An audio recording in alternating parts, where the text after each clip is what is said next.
नमस्कार, मैं हूं मानसूर एक बार और आप सभी का स्वागत है दमोह न्यूज 24 पर। आइए नजर डालते हैं आज की प्रमुख खास खबर पर। पथरिया के उमराहो में हुए हत्याकांड का पुलिस कंट्रोल रूम में पुलिस अधीक्षक ने खुलासा किया है। इस पूरे मामले में भतीजा ही हत्या का आरोपी निकला है। पानी को लेकर हुए विवाद में गाली गलौज के बाद इस घटना को अंजाम दिया गया था। दमोह में बीते 5 माह पूर्व जिले के पथरिया थाना क्षेत्र अंतर्गत आने वाले उमराहो में वृद्ध के अंधी हत्याकांड का मामला सामने आया था। वहीं घटना के समूचे क्षेत्र में सनसनी का माहौल व्याप्त रहा, जिसके उपरांत 5 महीने बाद पथरिया पुलिस को अंधे हत्याकांड की गुत्थी सुलझाने में सफलता प्राप्त हुई है, जहां पर पथरिया पुलिस ने आरोपी को पकड़कर न्यायालय के समक्ष पेश कर जेल भेज दिया है। प्राप्त जानकारी के अनुसार मुताबिक पथरिया थाना क्षेत्र अंतर्गत आने वाले उमराहो निवासी जगत सिंह पिता नन्हे सिंह गौड़ उम्र 50 वर्ष का अपने ही भतीजे से पानी को लेकर विवाद हुआ था, जिसके बाद मृतक के द्वारा गाली गलौज किए जाने के बाद मृतक के भतीजे आरोपी वीर सिंह ने रणनीति पूर्वक वृद्ध की हत्या कर दी थी, जिसकी पथरिया पुलिस के द्वारा लगातार तलाश की जा रही थी। जहां पथरिया पुलिस के लिए किसी भी तरह से इस मामले में तथ्य सामने न आता देख शक के आधार पर आरोपी से सख्ती से पूछताछ की गई तो आरोपी ने अपना गुनाह कबूल कर लिया, जिसके बाद पुलिस ने आरोपी को गिरफ्तार कर घटना के दौरान उपयोग किए हथियार व कपड़े जब्त करते हुए न्यायालय के समक्ष पेश करके जेल भेज दिया है। वहीं इस घटना में इस संबंध में जब हमने पुलिस अधीक्षक DR तेनीवार से बात की तो क्या कुछ कहा उन्होंने, आइए सुनते हैं। विगत महीने माह नवंबर 2021 के अंत में थाना पथरिया क्षेत्रांतर्गत ग्राम उमराहो के मालाहार खेत में जगत आदिवासी उम्र 50 वर्ष की रात्रि में हत्या हुई थी। घटना का परीक्षण जब हमारे द्वारा किया गया उस समय स्पष्ट था कि कोई चश्मित साक्षी नहीं था, परिजन भी नहीं थे, मृतक की पत्नी और बच्चे भी सब बाहर थे और खेत पे जंगल में खेत था, उस खेत में उसकी हत्या हुई थी। सब कुछ ब्लाइंड था। हमारे पथरिया TI और SDOP के द्वारा लगातार संदिग्धों की पूछताछ की गई, लगातार इसमें प्रयास किए गए और अंत में हाल ही में यह घटना जो है ट्रेस हुई है। हमारे थाना प्रभारी पथरिया श्रीमती रजनी शुक्ला और SDOP पथरिया RP रावत ने कुछ संदिग्धों को बुलाया, पूछताछ की और उसके आधार पर परिजन में एक व्यक्ति वीर सिंह जो मृतक का भतीजा लगता था, उसको शक के आधार पर उसने बारीकी से पूछताछ की तो उसके द्वारा इस घटना को स्वीकार किया है।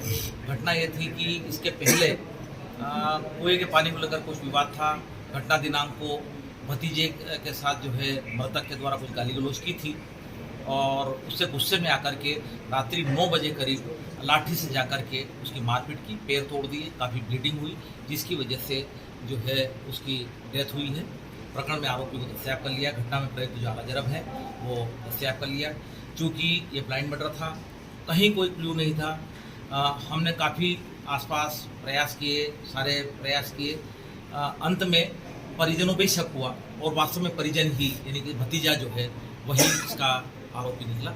उसको गिरफ्तार कर लिया गया है, सक्षम न्यायालय प्रस्तुत किया गया है और हमारी जिस टीम ने अच्छी मेहनत की है इसके द्वारा इनको जो है पूर्व घोषित 5,000 का इनाम दिया। शहर के निजी कॉलोनी में चोरी करने वाले नकाबपोश हथियारबंद चोर CCTV कैमरे में कैद हुए हैं। दरअसल दमोह शहर के बालाकोट मार्ग पर देया थाना क्षेत्र अंतर्गत आने वाले श्री राम कुंज की सुरक्षा व्यवस्था भगवान भरोसे है, जहां आए दिन किसी न किसी चोर के द्वारा यहां चोरी की घटना को अंजाम दिया जा रहा है।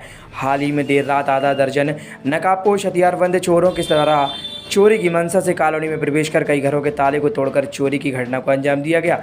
वहीं घटना को अंजाम देने में आए नकाबपोश चोर भी CCTV कैमरे में कैद हुए हैं, जो नकाब लगातार हाथ में पिस्टल, चाकू, बंदूक लेकर चोरी की घटनाओं का अंजाम देने के साथ हर स्थिति में निपटने की तैयारी के साथ आए हुए थे।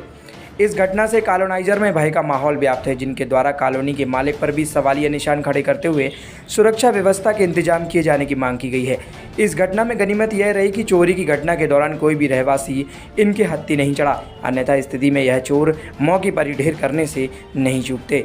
ज्ञात हो कि यहाँ कॉलोनी में लोग लाखों रुपए की रकम अदा करके शांतिपूर्ण वातावरण में रहने के लिए आते हैं, लेकिन कॉलोनी मालिक के द्वारा किसी भी तरह से यहाँ पर सुरक्षा व्यवस्था के इंतजाम नहीं किए गए हैं, जिससे लोगों में अब और भी ज़्यादा डर सताने लगा है। वहीं घटना के संबंध में जब हमने यहाँ रहने वाले स्थानीय रहवासियों से बात की तो उन्होंने क्या कुछ कहा, आइए सुनते हैं।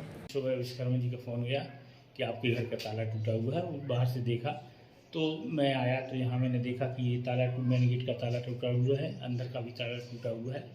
और फिर बाद में विश्वकर्मा जी से चर्चा हुई, सीसी फुटेज देखे, उसमें 5-6 लोग देखे जो आते हुए इस मकान में जो नकाबपोश थे वो आए हुए थे। क्या चोरी किया है?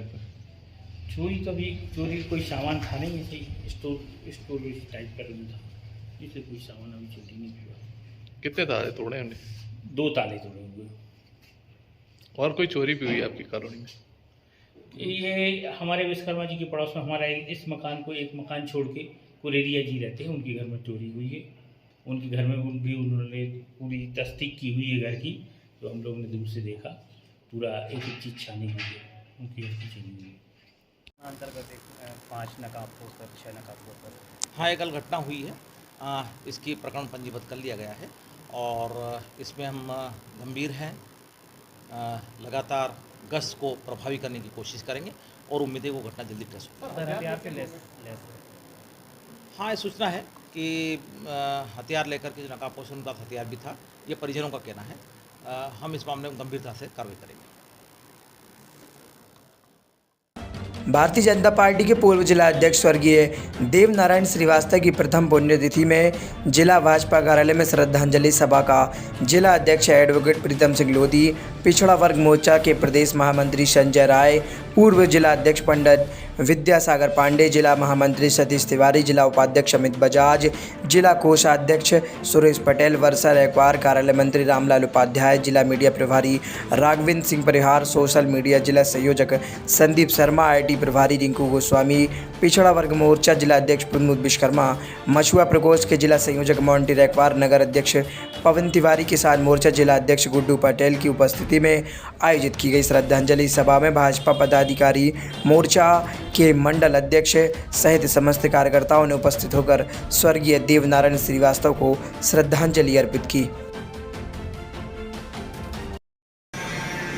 तो निश्चित ही जितना सकारात्मक रवैया पार्टी के प्रति आदरणीय देवनारायण भैया का रहता था, तो कार्यकर्ता को कैसे उत्साहवर्धन करना, हमेशा आदरणीय देवनारायण भैया ऊर्जा के साथ कार्यकर्ता काम में लगा रहे। रमजान माह के 27वें रोजे को आम रोजा इफ्तार हुआ है। बरेली से महान सूफी हजरत मौलाना अब्दुल रहमान दमोह पहुंचे हैं। दमोह में रमजान माह का ये आखिरी असरा अंतिम भाग चल रहा है। प्रतिवर्ष अनुसार इस वर्ष भी स्थानीय चमन चौक के पास आम रोजा इफ्तार का कार्यक्रम आयोजित हुआ।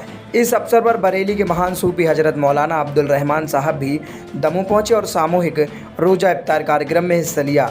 रोजा इफ्तार कार्यक्रम का आयोजन हाजी अहमद खान समाज सेवी हाजी अमजद डायमंड के द्वारा किया गया, जिसमें दमोह नगर के सैकड़ों रोजेदार भाइयों ने इफ्तार में हिस्सा लिया। इफ्तार के पहले सूफी मौलाना अब्दुल रहमान साहब द्वारा मुल्क में अमन चैन के लिए विशेष सामूहिक दुआ की गई।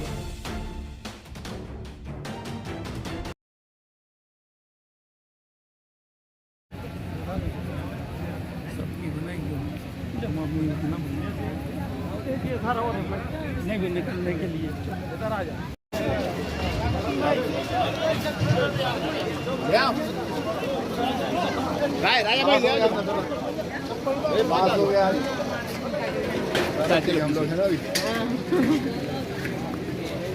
हर साल रमज़ान माह के 27वें रोज़े को रोज़ा अफ्तार का एहतमाम किया जाता है, जिसमें रोज़ा अफ्तार और खाने की दावत रहती है, जिसमें शहर के सभी लोगों को हम बुलाते हैं, सभी लोग मोहब्बत से आते हैं। और ये पाक महीना है, इसमें जितने नेकी के काम करो अच्छा है, और इसलिए हम हर साल रोज़ा अफ्तार का काम करते हैं, जिसमें हमारे पीर मुर्शिद सूफी अब्दुल रहमान साहब तशरीफ़ लाते हैं। उनकी दुआओं से और दमोह में और भारत देश के अंदर सुकून, चैन, अमन की दुआ मांगी जाती है। और मैं इसी मुबारक मौके पर आने वाले 2 दिन बाद सबको ईद की मुबारक पेश करता हूँ। सभी लोगों को ईद मुबारक है। तो मैं राजस्थान से चल कर के यहाँ दमोह आया हूँ और अफ्तार में शिरकत की है। तमाम अहले दमोह के लिए दुआ की है और तमाम देशवासियों के लिए भी दुआ की है, और अमन और सुकून और शांति का लिए दुआएं की गई और रोज़ा अफ्तार किया गया। भारी बहुमत में लोगों ने रोज़ा अफ्तार किया और नमाज़ें पढ़ी और ईश्वर से दुआएं की, प्रार्थना किया गया। केंद्रीय खाद्य प्रसंस्करण उद्योग एवं जल शक्ति राज्य मंत्री प्रहलाद पटेल ने जिला विकास समन्वय और निगरानी समिति की बैठक में कहा कि सभी को लॉन्ग टर्म चुनौतियों के बारे में सोचने के लिए यह बैठक आयोजित की है। दिशा का मतलब है कि कामकाज को दिशा देना। दूसरा, क्षमता निर्माण। सभी को अपनी क्षमता निर्माण के बारे में सोचना चाहिए। उन्होंने जिले में जल जीवन मिशन के तहत चल रहे कार्यों की समीक्षा करते हुए कहा कि प्रोजेक्ट के तहत सभी काम तय समय सीमा में सुनिश्चित किए जाए। बैठक में जिला पंचायत अध्यक्ष शिवचरण पटेल, विधायक धर्मेंद्र सिंह लोधी, विधायक PL तंतवाय, विधायक रामबाई सिंह परिहार, भाजपा जिला अध्यक्ष प्रीतम सिंह लोधी, कलेक्टर S कृष्ण चैतन्य सहित समिति के सदस्य और अधिकारी मौजूद रहे।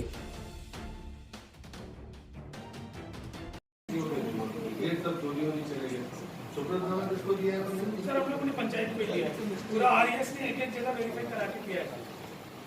इसके लिए भाई बधाई। स्मारक बना के लगा रहे हैं, हम वहाँ पर पत्थरों से फिटिंग करके रिचार्जिंग पिट बना रहे हैं। ये हमारा अभियान है लेना है और इसमें कोई संकोच किसी को नहीं करना चाहिए। हम छुपाते हैं, उनको भर देते हैं बोल्डर से, तो मतलब करके जाली रखें, कुछ तो पानी भीतर जाएगा। और हम मैं दावे से कहता हूँ 3 साल 4 साल बाद हम फर्क देंगे। और मैं अभी उदाहरण देख के आया बेंगलोर का ग्रे वाटर मैनेजमेंट करके उन्होंने 8 पोस्ट बनाए। और जो ग्रामीण जिला है बेंगलोर का, जो सबसे हाई इसमें मतलब तो वो अमृत सरोवर के नाम पर पहचाने जाए। और बाद में ये भी साथ में कहा गया है, प्रधानमंत्री ने कहा कि स्वतंत्रता संग्राम सेनानी हो तो वो ठीक होगा, उनके परिजन जोड़ना, या फिर कोई शहीद हुआ है जितने भी हमारे युद्धों में पैरामिलिट्री फोर्स में कोई आदमी होगा, या कोई हमारा नेशनलिज्म में कोई लड़के कोई शहीद हो गया पुलिसकर्मी, उसके पंजीयन हो सकते हैं। यानी जिले में या उस पंचायत में कोई ऐसा व्यक्ति है या अगर कोई नहीं मिले तो मैं सबसे वरिष्ठ। और 15 अगस्त को उसी बॉर्डर पार्टी पर ध्वजारोहण करना,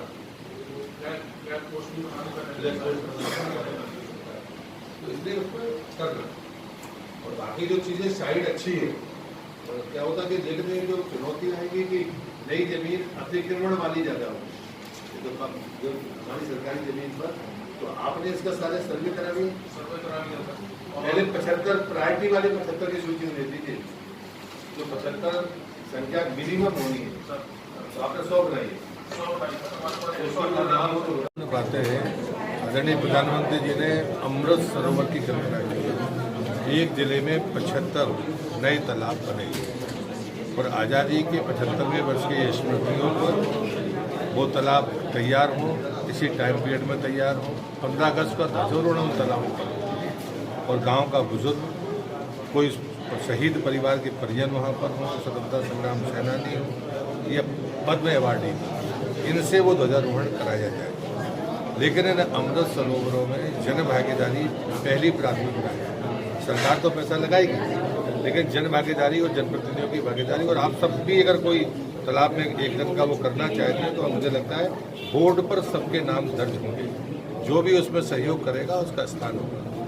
दूसरा है पुष्कर तालाब, पुराने तालाबों को या स्टाफ डैम हो या कोई भी स्ट्रक्चर जो अधूरा पड़ा है, अगर वो 1 लाख 1.5 लाख रुपए में ठीक हो सकता है तो पहले कभी ऐसा होता नहीं था, उनको पूरा करना। जैसे मैं उदाहरण कहूँगा कि हमारे स्टाफ डैम में कभी गेट नहीं लगे थे, लेकिन पिछले बार लगे और मार्च तक पानी रहा, जैसे आप लोगों ने भी स्वीकार किया। मैं इस बात के लिए प्रशासन को बधाई देता हूँ, क्योंकि अलग अलग किस्म के हैं तो हमें उसका रास्ता निकालना चाहिए। तीसरा है कि जो भी वाटर बॉडी है या बनेगी या तो अतिक्रमण है, उस पर कोई किसी की तरफदारी नहीं करेगा। नए तालाब बन जहाँ पर भी है सरकारी ज़मीन, वहाँ पर वो बनेंगे। और पुराने तालाबों के कैचमेंट को खोलना, उनको सुधारना, इसकी महती ज़रूरत है। एक निर्देश मैंने अपने तरफ से दिया है कि एक पायलट प्रोजेक्ट दमोह ज़िले का बनाया जाए 70-80 वाटर बॉडीज़ का, 70-80 करोड़, ताकि मेरे मंत्रालय से हम एक बेहतर काम करके देश के सामने रख सकें। अभी एक